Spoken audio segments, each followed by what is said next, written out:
কাউকে অন্যায়ভাবে ঠকালে নিজেকেও কোনো না কোনোভাবে ঠকতে হয়। জামাল কিন্তু এর জলজান্ত উদাহরণ। গাইস, কি ঘটবে বদসুরত নাটকের ২৬ নম্বর পর্বে? কবে আসবে ২৬ নম্বর পর্ব? সবার আগে কিভাবে দেখবেন ২৬ নম্বর পর্ব? সে সমস্ত বিষয় আজকের এই ছোট্ট ভিডিওটিতে আমরা জানানোর চেষ্টা করব। তাই ভিডিওটি একটু ধৈর্য সহকারে না টেনে কেটে সম্পূর্ণ ভিডিওটি দেখতে থাকুন। ইতিমধ্যে অনেকে যারা ২৫ নম্বর পর্বটি দেখে ফেলেছেন তাদের মধ্যে অনেকেই কমেন্ট করেছেন ২৬ নম্বর পর্বটি কবে আসবে, আর ২৬ নম্বর পর্বে জামাল এবং মায়ার কি মিল করে দেওয়া যায় না? গাইস, আসলেই কি জামাল এবং মায়ার মিল করে দেওয়া সম্ভব? আর ২৬ নম্বর পর্বে বা কি ঘটতে চলেছে? সবার আগেই কিভাবে দেখবেন? সে সমস্ত বিষয় নিয়ে সাজানো হয়েছে আমাদের এই আজকের ছোট্ট ভিডিওটি। তাই ভিডিওটি একটু ধৈর্য সহকারে না টেনে কেটে সম্পূর্ণ ভিডিওটি দেখলে আশা করছি বিস্তারিত জানতে পারবেন। গাইস, যারা এখনও আমাদের চ্যানেলটি সাবস্ক্রাইব করেননি, বিস্তারিত বিষয় জানানোর আগে অবশ্যই আমাদের চ্যানেলটি সাবস্ক্রাইব করে অল নোটিফিকেশন অন করে রাখুন। যারা অলরেডি সাবস্ক্রাইব করেছেন তাদেরকে অসংখ্য ধন্যবাদ। অলরাইট গাইস, একদিকে আমরা দেখতে পাই যেখানে মায়ার দ্বিতীয় বিয়ে হয়। দ্বিতীয় বিয়েতেও কিন্তু মায়া সেখানে শান্তিতে থাকে না, কারণ যেই বাসায় বিয়ে হয় সেই বাসাতেই মায়া আগে কাজ করত। আর সেই বাসার মালিক কোনোভাবেই বিষয়টা মেনে নিতে পারতেছে না যে যেই বাসাতে একটা মেয়ে কাজ করত সেই কাজের মেয়েকে আমার ছোট ভাই বিয়ে করবে।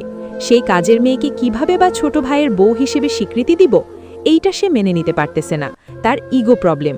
অন্যদিকে মায়াকে রেখে কিন্তু বজরুল চলে যায় বিদেশে ১ বছরের জন্য।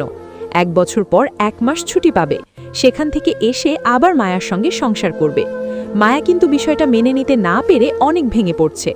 অন্যদিকে আমরা দেখতে পাই জামাল এবং মরিয়মের কাহিনী। মরিয়ম কিন্তু সব সত্য প্রথমবার বলার সত্ত্বেও জামাল কোনোভাবেই বিশ্বাস করতেছিল না। তারপর আস্তে আস্তে জামাল কিছুটা বুঝতে পারল আসলেই যদি মরিয়ম মিথ্যে কথা বলে, মায়াও মিথ্যে কথা বলে, মায়ার মামা মামি তো আর মিথ্যে কথা বলতো না। আসলে সবাই তারা সত্য বলেছে। জামালের সৎ মা এবং সৎ ভাই বোনেরাই এতদিন মিথ্যে কথা বলেছে। যখন সত্যটা সবার সামনে আসলো তখনই কিন্তু জামালের গলায় ছুরি ধরল জামালের সৎ ভাই।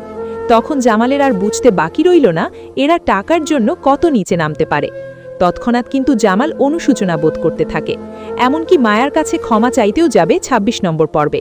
আপনারা দেখতে পারবেন মায়ার কাছে ক্ষমা চাইতে যাবে জামাল। মায়া সেখানে বলবে, আমি সেই কবেই তো আপনাকে ক্ষমা করে দিয়েছি। কিন্তু কথা হচ্ছে অনেক দর্শকরা এখন জানতে চাচ্ছে যে মায়া এবং জামালের মিল করে দেওয়া কি আসলে সম্ভব নয়? তবে ডিরেক্টর সাহেব চাইলে কিন্তু সম্ভব, কারণ মায়ার দ্বিতীয় স্বামী এখন বিদেশে গেছে। এমনও হতে পারে বিদেশের কোনো দুর্ঘটনায় মায়ার দ্বিতীয় স্বামী মারা যাবে। অন্যদিকে মরিয়ম এবং জামালের সৎ মায়ের ফাইট চলবে। সেখানে হয়তোবা জামালের সৎ মা এই পানির সঙ্গে বা যে কোনো শরবতের সঙ্গে বিষ খাইয়ে এই মরিয়মকেও মারতে পারে। যদি মরিয়মও সরে যায়, ওদিকে কোনো দুর্ঘটনায় মায়ার দ্বিতীয় স্বামী বজরুলও চলে যায়, তাহলে কিন্তু এখন রয়েছে মায়া এবং জামাল। এমনটা ঘটতে পারে মায়া এবং জামালের যদি মিল করে দিয়ে নাটকটি শেষ করে দেওয়া হয় তাহলে সবচাইতে বেশি ভালো হবে বলে আমার মনে হয়। আপনাদের মূল্যবান মতামত কমেন্ট বক্সে জানিয়ে দিন যে ২৬ নম্বর পর্বে এমনটা ঘটলে কেমন হয়। মায়া এবং জামালের কিছুটা মিল করে দেওয়ার রাস্তা ক্লিয়ার করা হোক, তারপর পরবর্তী কোনো পর্বে মায়া এবং জামালকে মিল করে দেওয়া হোক। গাইস, সবকিছু মিলিয়েই কিন্তু ২৬ নম্বর পর্বটি অনেক ইন্টারেস্টিং এবং সুপারহিট একটি পর্ব হতে চলেছে। আর বদসুরত নাটকের ২৬ নম্বর পর্বটি সবার আগে দেখতে চাইলে যে কাজটি করতে হবে সেটি হচ্ছে অবশ্যই অফিসিয়াল ইউটিউব চ্যানেলটি সাবস্ক্রাইব করে অল নোটিফিকেশন অন করে রাখতে হবে। তাহলেই কিন্তু ২৬ নম্বর পর্বটি আপলোড হওয়ার সঙ্গে সঙ্গে সবার আগে আপনার কাছে নোটিফিকেশন চলে যাবে, সেখান থেকে দেখে নিতে পারবেন। আর গাইস, বদসুরত নাটকের ২৬ নম্বর পর্বটি আপনারা দেখতে পারবেন আগামী মঙ্গলবার দুপুর ৩টায় শুধুমাত্র অফিসিয়াল ইউটিউব চ্যানেলে। আশা করছি গাইস বিষয়টি বোঝাতে পারছি। গাইস, এই ছিল আজকের ভিডিওটি কেমন লাগলো কমেন্ট করে জানিয়ে দিন। ভালো লাগলে বন্ধুদের মাঝে শেয়ার করতে ভুলবেন না। পরবর্তী ভিডিও দেখার আমন্ত্রণ জানিয়ে এখানেই বিদায় নিচ্ছি। সবাই ভালো থাকবেন, সুস্থ থাকবেন, অন্যায় হতে বিরত থাকবেন, সবসময় বড়দের সম্মান করবেন, ছোটদের স্নেহ করবেন। দেখা হচ্ছে খুব শীঘ্রই নেক্সট কোনো ভিডিওতে। যতক্ষণ না আসে বদসুরত নাটকের ২৬ নম্বর পর্ব, ততক্ষণ উপভোগ করুন বদসুরত নাটকের অন্যান্য পর্বগুলো। উপভোগ করতে পারেন। ধন্যবাদ সবাইকে।